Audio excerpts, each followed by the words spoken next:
Yun, no? Tagal-tagal din tayo hindi nakapag-video ng ganito habang kumakain na. Kumusta guys? Kumusta? So, ito. Mag-break tayo ngayon. At ang ulam natin, yung niluto ko gabi, which is yung pork steak. No? At medyo na-miss natin ng pork steak. At syempre, na-miss din natin itong pagkain sa labas ng ganito. Habang tayo ay nagbi-video, di ba? So, usapan na tayo ngayon guys. Uy, dalawang pa ito na nakuha ko. Usapan na tayo ngayon guys. Usapang depression, no? Kasi alam nyo naman na itong panigurado na baltaan yun na nangyari kay yung sa anak ni ni Kuya Kim, no? Grabe, nakakalungkot na pangyayari yun. Pero guys, totoo yun. Totoo yan. Kasi talagang ako, nakanasan ko yan guys. Kung naalala nyo, yung time na nagpunta ako dito, kaming dalawa lang nililo nung time na yun. Ay, masasabi ko guys na hindi madali. Okay? Lalong lalo kapag ikay na-homesick, ganun.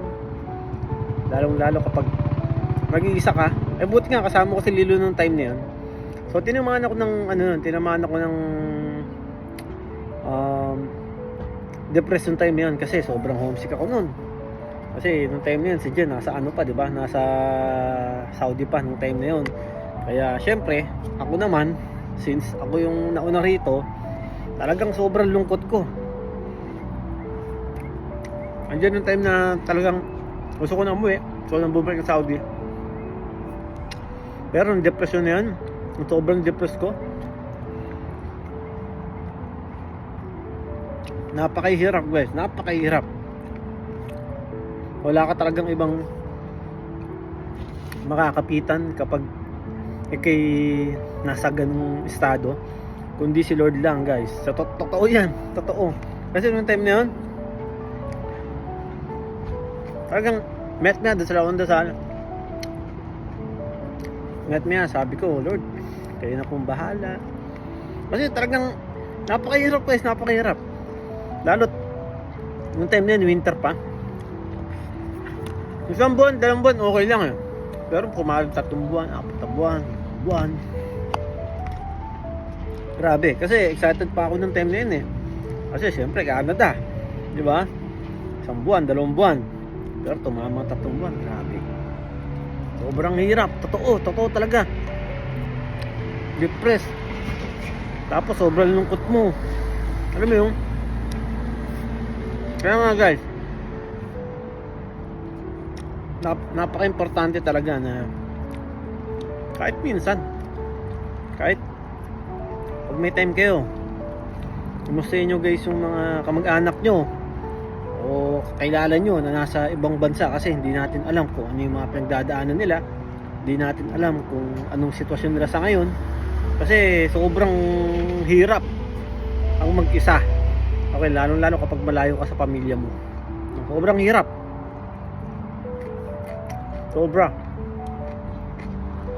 Pero gaya nga palagi kong sasabi sa inyo guys, sobrang laking tulong ni Lord kapag dumating ka sa ganung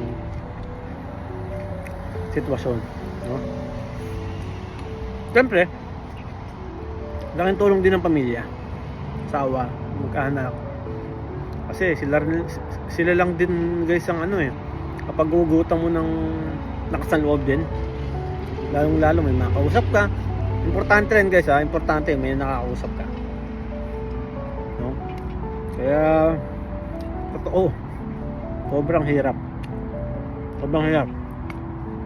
no?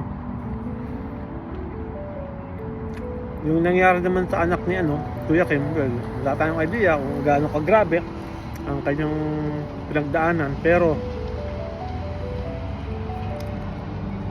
tatingin ko at tatingin nyo rin naman na sobrang bigat ng kanyang pinagdadaanan, kaya niya nagawa yun. Malungkot, pero wala tayong magagawa, diba? Kaya nga pag ako, naalala ko yung ganun. Ano nga sa akin na yun?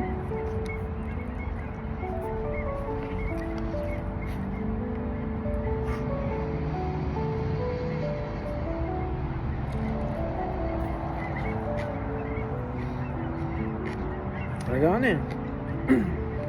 Hindi ako nang maranasan bolet.